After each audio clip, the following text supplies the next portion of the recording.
Сәлем қыздар, бүгін біз сіздермен классический бисквит тортын жасап үйренетін боламыз.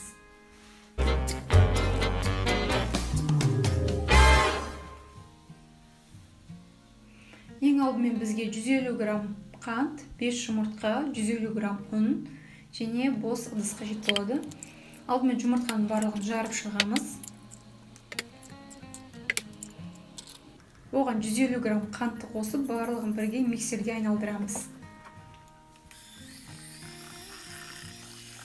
Бұның дайын болғанын білу үшін біз миксердің венчиктерін көтеріп, осылай бетіне сызық сызамыз. Егер де сызылса, онда ұнды қоса беруге болады. Ұнды 2 бөліп қосамыз. Жақсылап араластырамыз. Ұндар қалып кетпеу керек, арасында араласпай. Екінші бөлігін қосып, барлығын әдемілеп араластырамыз. Осымен біздің тесто дайын болды. Енді бұларды құю үшін бізге осындай кольцолар қажет болады. Мендегі кольцолар 15 диаметрлік кольцолар. Бұл кольцоларға мен 2 бөліп қоятын боламын, яғни 2 кольцоға құямын. Егер де сіздерде диаметрі жоғары кольцолар болса, 20-24 болса, онда бір ғана кольцоларға құятын боласыздар. Егер де 15 немесе бұдан төмен диаметрде кольцолар болса, онда 2-ге бөлесіздер. Осылай ровно 2-ге бөлем тестаны.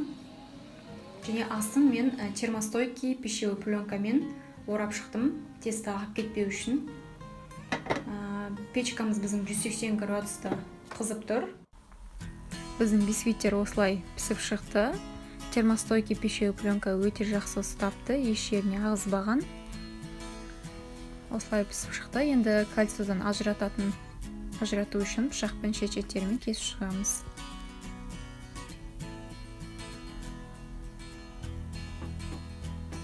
Осылай өте керемет болып көтерілді бисквитіміз. Енді бисквиттерді біз ыстық күйінде пищевой пленкамен орап, крем дайын болғанға шейін орап тастаймыз. Енді крем дайындайтын болсақ, бізге крем-чиз, сахар және сливки қажет болады. Ең алдымен крем-чиз бен сахарды бірге араластырып аламыз. Екеуін бірге араластырып болып, сливки құятын боламыз.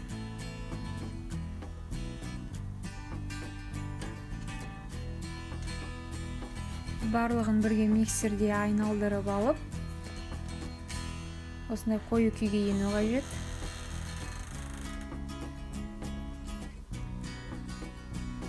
Бисквиттерімізді осылай сырттарын шешіп, әрқайсысын 2-ге бөлеміз. Осындай ацетатный пленканың көмегімен тортты құрастырамыз және тортты кемінде 4-5 сағатқа холодильникке жібереміз.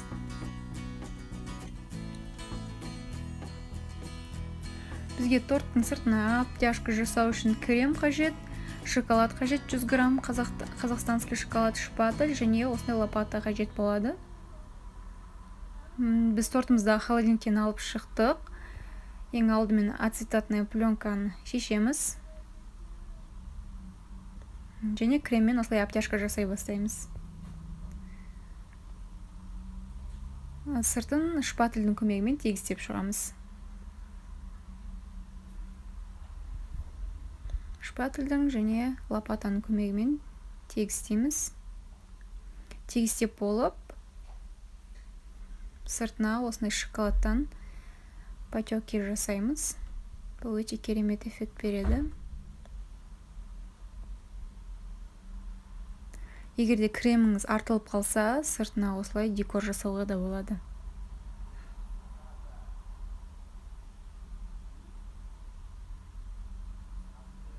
Және тортыңызды кез келген фруктымен әрлей берсеңіз болады. Мен клубникамен әрлеп шыққан болатынмын.